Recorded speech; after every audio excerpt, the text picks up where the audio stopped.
令和7年度のまちづくり懇談会は、令和7年9月22日から11月4日の期間に、市内10地区のコミュニティセンター等で開催しました。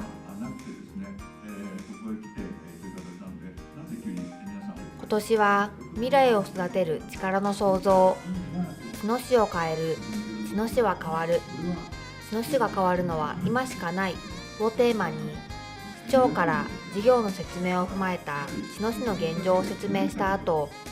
未来の茅野市に何を残したいか、